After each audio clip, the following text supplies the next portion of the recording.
तो sources of energy में हमने ये पढ़ा था कि हमारे पास जो सोर्स ऑफ एनर्जी वो दो टाइप के होते हैं, कन्वेंशनल और नॉन कन्वेंशनल। तो हम कन्वेंशनल पढ़ रहे थे और उनमें से हमने पढ़ लिया था कि हमारे पास थर्मल एनर्जी कौन सी होती है, एक हमने हाइड्रो एनर्जी पढ़ी थी वो कौन सी होती है।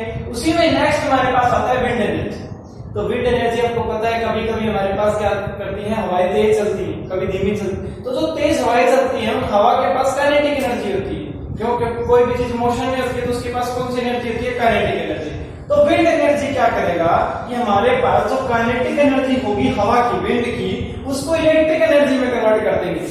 अगर मैं एक बहुत बड़ा पंखा लगा दूं तो तेज हवा चलेगी तो वो पंखे को घुमाएगा और उस पंखे से मैं नीचे क्या कर सकता हूँ, जनरेटर को रोटेट करवा सकता हूँ और जनरेटर क्या करेगा, इलेक्ट्रिसिटी प्रोड्यूस कर देगा। तो इसी को हम क्या बोलते हैं, विंड एनर्जी प्लांट भी लिख सकते हो आप आगे। हमारे पास विंड पावर प्लांट क्या होता है, the conversion of kinetic energy of wind into electric energy. ठीक है, और जो इलेक्ट्रिक एनर्जी के लिए हमें क्या करना पड़ता है, एक बहुत बड़ा फैन लगाना पड़ता है इस प्रकार से। ठीक है, जब ये रोटेट करेगा तो इससे क्या होगा, हमारे पास टरबाइन रोटेट होगा जिससे हमारे पास इलेक्ट्रिसिटी प्रोड्यूस हो जाएगी। तो इसको बोलते हैं विंड मिल।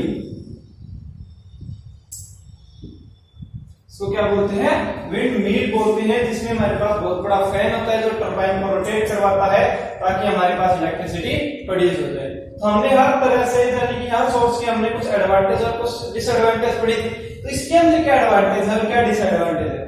एडवांटेज तो ये है कि ये हमारे पास रिन्यूएबल सोर्स ऑफ एनर्जी है, यानी कि ये कभी खत्म नहीं होगा क्योंकि हवाएं हमेशा चलती रहेंगी और जितनी हवाएं चलती रहेंगी हमारी इलेक्ट्रिसिटी प्रोड्यूस हो जाएगी। और ये सिर्फ वन टाइम इन्वेस्टमेंट है, यानी कि सिर्फ आपको एक बार इन्वेस्टमेंट करनी है और आपके पास बाद में आप चाहे जितने दिनों तक, कितने सालों तक आप इलेक्ट्रिसिटी बना सकते हो, क्योंकि एक बार लगेगा जो लगेगा इसके अंदर सिस्टम, बाद में आपको क्या करेगा, जितनी हवा चलेगी उतनी इलेक्ट्रिसिटी प्रोड्यूस हो जाएगी। तो ये हमारे पास वन टाइम इन्वेस्टमेंट है। इन्वायरमेंट में कोई भी पोल्यूशन नहीं करता, इससे हमारे पास कोई भी पोल्यूशन नहीं होता। तो इसकी दो तीन एडवांटेज हो गई। डिसएडवांटेज क्या है कि आपको पता है कि जो हमारे पास ये बहुत बड़ा फैन है तो इसको चलाने के लिए कुछ ना कुछ स्पीड चाहिए, हवा की कुछ ना कुछ कम से कम स्पीड चाहिए। तो हमारे पास 15 से 20 किलोमीटर पर आवर की अगर स्पीड होगी तभी हमारे पास ये फैन रोटेट करेगा और इलेक्ट्रिसिटी प्रोड्यूस करेगा। अब कभी कभी तो इससे कम भी हवा चलती है, कभी चलती नहीं, तो उस टाइम पे हमारे पास इलेक्ट्रिसिटी प्रोड्यूस नहीं होगी। ठीक है, और दूसरी हमारे पास विंड मिल लगाने के लिए एक बहुत बड़ा एरिया कवर करना पड़ेगा। एक फैन से तो सारी इलेक्ट्रिसिटी प्रोड्यूस नहीं होगी, बहुत सारे लगाने पड़ेंगे और ये खुद इतना बड़ा है तो बहुत सारे लगाएंगे तो बहुत सारा एरिया कवर करना पड़ेगा। तो वो भी इसकी क्या है, डिसएडवांटेज है कि हमारे पास हवाएं हैं वो हमेशा तेज नहीं चलती, इसलिए इलेक्ट्रिसिटी सफिशिएंट अमाउंट में ये प्रोवाइड नहीं करवा सकता। दूसरी, इसके अंदर हमारे पास बहुत सारा एरिया कवर करना पड़ता है। तो ये था आपके पास विंड एनर्जी। नेक्स्ट आता है हमारे पास बायोमास प्लांट। तो हमारे पास बायो होता है जीव जंतु और मास होता है उनका बचा हुआ प्रोडक्ट। तो हमारे पास जो भी जीव जंतु है उनका जो वेस्ट मटेरियल है उनसे भी हम क्या करवा सकते हैं, एनर्जी जनरेट करवा सकते हैं, यानी कि हमारे पास जो एनर्जी का सोर्स है वो बना सकते हैं। कैसे बना सकते हैं, तो बायोमास में सबसे पहले हमारे पास आता है बायोगैस प्लांट। बायोगैस प्लांट, तो बायोगैस प्लांट हमारे पास क्या होता है कि आपके पास जो भी वेस्ट मटेरियल होता है, आपके पास जो भी कूड़ा कचरा होगा, गोबर होगा, जो भी कुछ भी होगा, उसको आप क्या करोगे कि टैंक के अंदर डाल दोगे और उस टैंक के अंदर डालने के बाद वो जैसे जैसे डिकम्पोज गलना स्टार्ट होगा तो उसको हम क्या कर देंगे, उसमें से अलग अलग तरह की गैसें निकलती है। उस गैसेस को हम क्या कर सकते हैं, as a source of energy use कर सकते हैं। जैसे हमारे पास जो भी हमारे पास वेस्ट मटेरियल होता है, जैसे गोबर होता है, उसको बोलते हैं स्लरी। उसको क्या बोलते हैं, स्लरी बोलते हैं। तो इस स्लरी को जब हम डिकम्पोज करवाएंगे, यानी कि इसको कई दिनों तक उसके अंदर डाले रखेंगे तो ये डिकम्पोज होगा तो इसमें से अलग अलग गैसें निकलेंगी और उसमें से जो मेन गैस निकलती है उसको बोलते हैं मीथेन। यानी कि जो बायोगैस प्लांट में से 75% गैस निकलेगी वो कौन सी होगी, मीथेन होगी। और ये जो मीथेन है यही हम घरों में जो सिलेंडर लेके आते हैं उसके अंदर मीथेन और मीथेन ही होती है। तो हमारे पास इस मीथेन गैस को हम क्या कर सकते हैं, एज ए फ्यूल यूज कर सकते हैं। और उसके बाद इस स्लरी में से ये मीथेन निकलने के बाद जो नेक्स्ट वेस्ट मटेरियल बच गया उसको हम एज ए फर्टिलाइजर यूज कर सकते हैं। उसको क्या कर सकते हैं, एज ए फर्टिलाइजर भी यूज कर सकते हैं। ठीक है, तो बायोगैस प्लांट में हमारे पास एक तो स्लरी जो वेस्ट मटेरियल है उसका निपटान हो गया, यानी कि उसको हम कहीं पे भी फेंक के आने की जरूरत नहीं है। उसके बाद उसमें से हमने ईंधन भी निकाल लिया, एनर्जी सोर्स भी निकाल लिया भी थे, और उसके बाद जो बच गया उसका भी यूज कर सकते हैं एज ए फर्टिलाइजर। तो हमारे पास जो बायोगैस प्लांट है वो सबसे बेस्ट सोर्स ऑफ एनर्जी है। क्यों? क्योंकि इसके अंदर आपको बेस्ट मटेरियल चाहिए, उसमें से आपने सोर्स ऑफ एनर्जी भी निकाल लिया, और उसके बाद में जो बेस्ट बच गया उसको भी आप एज ए फर्टिलाइजर यूज कर सकते हो। तो biogas plant is the most important और most renewable source of energy. इसके अंदर आपको कोई भी ना तो पोल्यूशन होगा, ना इसके अंदर आपके पास कोई एक्स्ट्रा स्मोक वगैरह कुछ भी नहीं निकलेगा, यानी कि ये हमारे पास सबसे बेस्ट सोर्स ऑफ एनर्जी होता है। तो ये आपके पास होता है बायोगैस प्लांट। ठीक है, नेक्स्ट हमारे पास non conventional source of energy. तो हमारे पास कन्वेंशनल हमने पढ़ दिए थे, उसके बाद आते हैं नॉन कन्वेंशनल, जिसके अंदर हमारे पास सबसे फर्स्ट आता है सोलर एनर्जी। तो सोलर एनर्जी हमारे पास क्या होती है कि जो हमारे पास लाइट रेडिएशन आती है सन से, उन्हीं को हम क्या बोलते हैं, सोलर एनर्जी बोलते हैं। ठीक है, अब इस लाइट रेडिएशन को हम यूज कहां पे करते हैं, यानी कि इसको हम प्रोड्यूस इलेक्ट्रिसिटी प्रोड्यूस करवाने के लिए या एज एनर्जी सोर्स हम कहां पे यूज करते हैं। तो हमारे पास यहाँ पे दो सोर्सेज होते हैं जहां पे हम इनको यूज करते हैं। फर्स्ट है हमारे पास सोलर कुकर एंड सेकंड है सोलर सेल। तो सोलर कुकर हमारे पास क्या करता है, सोलर कुकर आपने देखा होगा कि हमारे पास एक कैंची की तरह बॉक्स होता है, उसके अंदर खाना गर्म करते हैं, वो भी धूप में। तो वो क्या करता है, इस लाइट रेडिएशन को it convert light energy into heat. ये हमारा सोलर कुकर क्या करता है, लाइट एनर्जी को हीट में कन्वर्ट कर देता है। तो आपके पास इस प्रकार से क्या होगा, इसके अंदर हम क्या रख देते हैं, खाना रख देते हैं। तो आपके पास जब भी सन से क्या आएंगी, लाइट आएंगी, तो वो इसके अंदर जाएंगी डायरेक्ट, और इस बॉक्स के अंदर जाने के बाद इस बॉक्स को क्या होता है, ब्लैक पेंट, इसके अंदर से क्या क्या होता है, ब्लैक पेंट किया होता है। और हमें पता है कि जो ब्लैक कलर होता है वो सारी की सारी रेडिएशन अब्सॉर्ब कर लेता है, वो रिफ्लेक्ट नहीं करता। तो हमारे पास सारी की सारी रेडिएशन जब इसके अंदर आएंगी तो ये हीट हो जाएगा, गर्म हो जाएगा, और जैसे ही गर्म होगा तो इसके अंदर का खाना है वो भी क्या हो जाएगा, गर्म हो जाएगा। तो इसी को हम क्या बोलते हैं, सोलर कुकर बोलते हैं। ठीक है, तो हमारे पास जो सन से लाइट आएगी उससे वो खाने को गर्म कर देगा, तो हमारे पास ये हो जाएगा सोलर कुकर। इसमें हम खाना गर्म कर सकते हैं, बना नहीं सकते, सिर्फ गर्म कर सकते हैं। सिर्फ इतनी ही एनर्जी प्रोवाइड करवाता है कि उससे हम खाने को गर्म कर सकते हैं, बना नहीं सकते। ठीक है, तो हमारे पास नेक्स्ट आता है सोलर सेल। सोलर सेल क्या होगा, तो हमारे पास क्या है, सोलर पैनल है, उसमें जब लाइट आती है सन से तो उसके अंदर किसके अंदर कन्वर्ट कर देता है, इलेक्ट्रिसिटी के अंदर कन्वर्ट कर देता है। तो सोलर सेल का क्या है, it convert light energy into electricity. ये कि हमारे पास जो सोलर सेल है वो लाइट एनर्जी को इलेक्ट्रिसिटी के अंदर कन्वर्ट कर देता है। आपके पास सोलर पैनल लगी है, जैसे ही धूप निकलेगी, सनलाइट उसके ऊपर पड़ेगी, तो उसमें क्या हो जाएगा, हमारे पास जो लाइट एनर्जी है वो इलेक्ट्रिसिटी के अंदर कन्वर्ट हो जाएगी। तो ये हमारे पास सोलर कुकर का काम होता है, और ये सोलर सेल का काम। ठीक है, नेक्स्ट है हमारे पास जियोथर्मल एनर्जी। जियोथर्मल एनर्जी क्या होती है कि हमारी जो अर्थ क्रस्ट है उसके नीचे कई जगह पर बहुत सारी हीट प्रोड्यूस होती है। ठीक है, उनको बोलते हैं hot spots. Hello, hot spots, in hot spots की वजह से ही हमारे पास जो ज्वालामुखी बनते हैं ना, वो इन्हीं की वजह से मिलते हैं। यानी कि अर्थ क्रस्ट के नीचे हमारे पास जो प्लेट्स होती हैं वो टकराती हैं, कुछ भी करती हैं, उसकी वजह से हीट प्रोड्यूस होती है। उनकी वजह से जो ज्वालामुखी बनती है वो उनकी वजह से बनते हैं, यानी कि जमीन के नीचे बहुत सारी हीट है। अब उसी हीट को हम यूज कर सकते हैं इलेक्ट्रिसिटी प्रोड्यूस करवाने के लिए, उसको हम क्या बोलेंगे, जियोथर्मल एनर्जी। जैसे हमें पता चल गया कि हमारे पास इस रीजन के नीचे हमारे पास हीट होगी, यानी कि उसको हम हॉटस्पॉट को क्या करेंगे, पहले फाइंड आउट करेंगे कि यहाँ पे हमारा हॉटस्पॉट हो सकता है। तो वहां पे हम आसपास में क्या लगा देंगे, प्लांट लगा देंगे। वो क्या करेगा कि जो हीट है उसको पानी के कांटेक्ट में लेके आएगा। यानी कि अगर मैं वहां पे जमीन के नीचे पानी का कुछ ऐसा सोर्स लगा दूं कि वो क्या करेगा, उस हीट को पानी के अंदर के कांटेक्ट में ले आएगा, तो वो पानी किसके अंदर कन्वर्ट हो जाएगा, स्टीम के अंदर। और स्टीम को हम कैसे यूज कर सकते हैं, टरबाइन को रोटेट करवाने के लिए। और टरबाइन रोटेट होगा तो हमारा जनरेटर रोटेट होगा, और जनरेटर रोटेट होगा तो वहां से इलेक्ट्रिसिटी प्रोड्यूस होगी। तो हमारे पास जो हीट एनर्जी है अंडर द अर्थ क्रस्ट, जो अर्थ के क्रस्ट के नीचे हमारे पास हीट एनर्जी है, उसको इलेक्ट्रिसिटी प्रोड्यूस करवाने के लिए यूज कर सकते हैं। उसी को हम क्या बोलते हैं, जियोथर्मल एनर्जी को। ठीक है, इसी के अंदर हमारे पास नेक्स्ट आता है न्यूक्लियर एनर्जी। न्यूक्लियर एनर्जी हमारे पास क्या होती है, न्यूक्लियर होता है न्यूक्लियस। ठीक है, तो हमारे पास डिफरेंट टाइप के एटम्स हैं।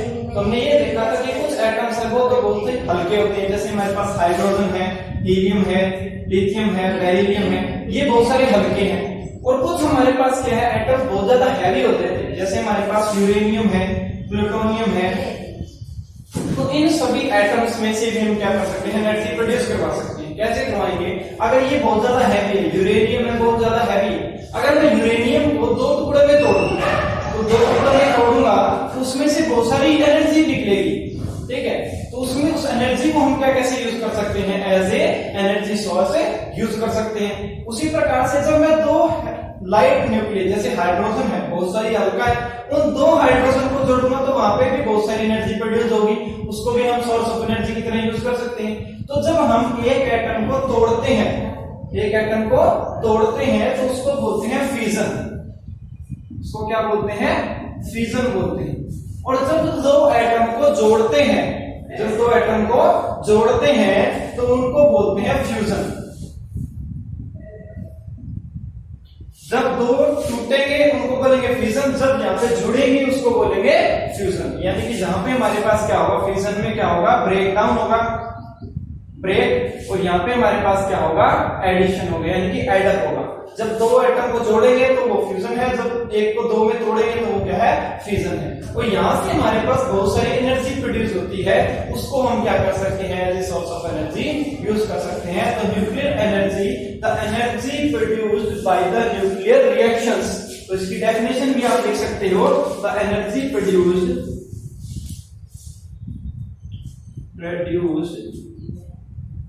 by nuclear reactions. Nuclear reactions is called nuclear energy। और जो हमारे पास न्यूक्लियर रिएक्शन है, न्यूक्लियर रिएक्शन दो टाइप की होती है, एक तो होता है न्यूक्लियर फ्यूजन और एक होता है न्यूक्लियर फिजन। और इन दोनों की डेफिनेशन मैंने आपको बता दी। फिजन में क्या होगा, when an atom break into two atoms, या a one nucleus is break into two nucleus, वो होगा हमारे पास न्यूक्लियर फिजन। और जब हमारे पास दो न्यूक्लियस जुड़ेंगे तो वो हमारे पास होगा न्यूक्लियर फ्यूजन। तो इन दोनों में हमारे पास बहुत सारी एनर्जी प्रोड्यूस होती है, उस एनर्जी को हम क्या कर सकते हैं, as a source of energy use कर सकते हैं। तो यहां से हमारे पास आ गया न्यूक्लियर एनर्जी। ठीक है, ये हमारे पास न्यूक्लियर एनर्जी। नेक्स्ट आता है हमारे पास एनर्जी फ्रॉम सी, कि हम समुद्र में से भी कुछ एनर्जी निकाल सकते हैं, यूज कर सकते हैं। तो उसके अंदर हमारे पास तीन पार्ट्स है, tidal energy, wave energy and ocean thermal energy. तो सबसे पहले हमारे पास tidal energy.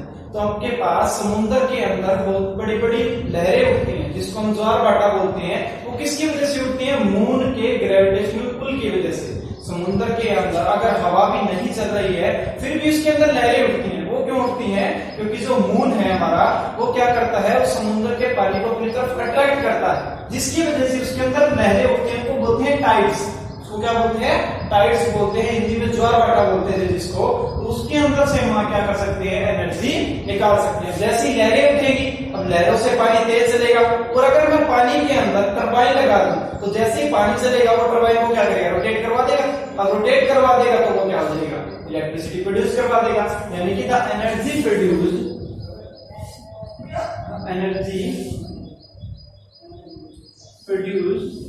Bye the tides in the sea level.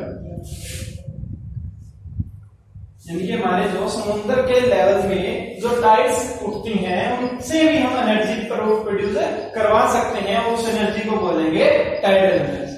ठीक है, नेक्स्ट हमारे पास वेव एनर्जी। अब जो लहरें उठ रही थी वो कुछ तो उठ रही थी हमारे पास मून के ग्रेविटेशनल पुल की वजह से, वो तो थी टाइड्स।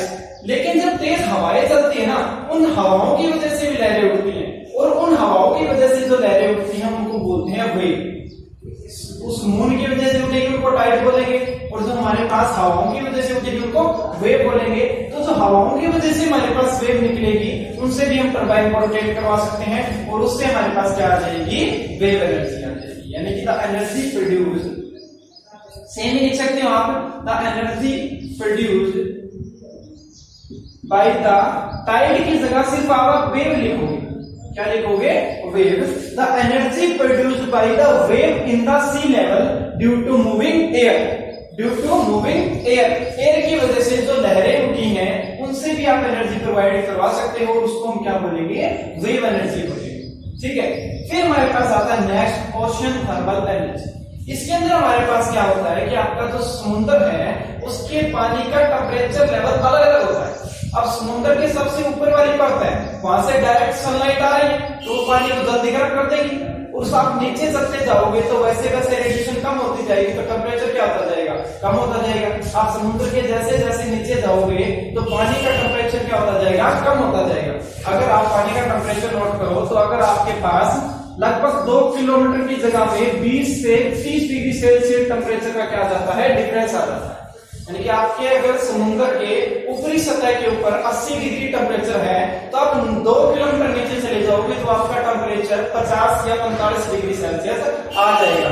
इसी टेम्परेचर के डिफरेंस को हम यूज कर सकते हैं इलेक्ट्रिसिटी प्रोड्यूस करवाने के लिए। कैसे कि मैं क्या करता हूं, उसकी सतह के ऊपर पानी ज्यादा गर्म है, उस गर्म पानी को ऐसे लिक्विड डालूंगा जो इजीली क्या हो जाए, भाप बन जाए। तो मैं अगर अमोनिया रख लूं, अमोनिया हमारा क्या होता है 40 से 50 डिग्री या 60 डिग्री तक वो क्या बन जाता है, भाप बन जाता है। पानी को तो 100 डिग्री चाहिए भाप बनने के लिए, लेकिन अमोनिया है वो 50-60 डिग्री पे क्या हो जाता है, भाप बन जाता है। और आपको पता है कि हमारा जो सरफेस है वो 50-60 डिग्री तो हो ही जाता है सरफेस पे, तो उस 50-60 डिग्री से हम अमोनिया को किसमें कन्वर्ट कर देंगे, स्टीम के अंदर। अब जैसे ही अमोनिया स्टीम में कन्वर्ट हुई उससे हम टरबाइन रोटेट करवा देंगे, टरबाइन रोटेट हो जाएगा तो हमारी इलेक्ट्रिसिटी प्रोड्यूस हो जाएगी। यानी कि the ocean thermal energy, it is the energy produced, it is the energy produced by the temperature difference, temperature difference in sea level. जो हमारा समुद्र का लेवल है अलग अलग, उसमें टेम्परेचर का डिफरेंस है, उस टेम्परेचर के डिफरेंस को यूज करके हम एनर्जी क्या करवा सकते हैं, प्रोड्यूस करवा सकते हैं। उसी को हम क्या बोलते हैं, ओशन थर्मल एनर्जी बोलते हैं। ठीक है, तो ये तो थे हमारे पास सोर्स ऑफ एनर्जी, कन्वेंशनल और नॉन कन्वेंशनल। कन्वेंशनल जिनको हम लंबे समय से यूज करते आ रहे हैं, जो लिमिटेड है, जो खत्म हो सकते हैं। नॉन कन्वेंशनल है जिनकी अभी अभी हमने खोजें की है, जिनको हम यूज करने की क्या कर रहे हैं, नई नई तकनीकें बना रहे हैं, और जो हमारे पास रिन्यूएबल है, यानी कि इससे हमारे पास खत्म होने वाले नहीं है। और समुद्र में लहरें उठनी कभी खत्म नहीं होगी, सन से लाइट आनी है वो कभी खत्म नहीं होगी। तो इस प्रकार से जो नॉन कन्वेंशनल है हमारे पास वो खत्म नहीं होगी। तो हमारे पास इस चैप्टर के लास्ट में ये देता है consequence of sources of energy, कि हम सोर्सेस ऑफ एनर्जी को यूज किस प्रकार से करें। तो हमारे पास सोर्सेस ऑफ एनर्जी है, तो हमारे पास जो कन्वेंशनल सोर्स ऑफ एनर्जी है उनको हम कम से कम यूज करें। जैसे हमारे पास कोयला है, पेट्रोलियम है, उनको हम क्या करें, कम यूज करें। अगर कम यूज करेंगे तो हमारे पास वो लंबे समय तक और चल सकते हैं, यानी कि नेक्स्ट जनरेशन के लिए वो बचे रहेंगे। लेकिन अगर आप उनका ज्यादा यूज करोगे तो वो हमारे पास क्या हो जाएंगे, खत्म हो जाएंगे। तो हमारे पास फिर आता है नॉन कन्वेंशनल, कि हम क्या करें, कन्वेंशनल की जगह नॉन कन्वेंशनल को यूज करें। अब अगर आप नॉन कन्वेंशनल को यूज करोगे, सोलर एनर्जी को यूज करोगे, ये ओशन वाली एनर्जी को यूज करोगे, तो ये तो रिन्यूएबल है, इनको तो हम दोबारा बना सकते हैं। तो आप इसका चाहे जितना मर्जी यूज करो तो वो हमारे पास क्या हो जाएगा, फिर से बना सकते हैं। तो आप कन्वेंशनल का कम से कम यूज करो, नॉन कन्वेंशनल को क्या करो, ज्यादा यूज करो, ताकि हमारे जो सोर्स ऑफ एनर्जी है वो लंबे समय तक चले। ठीक है।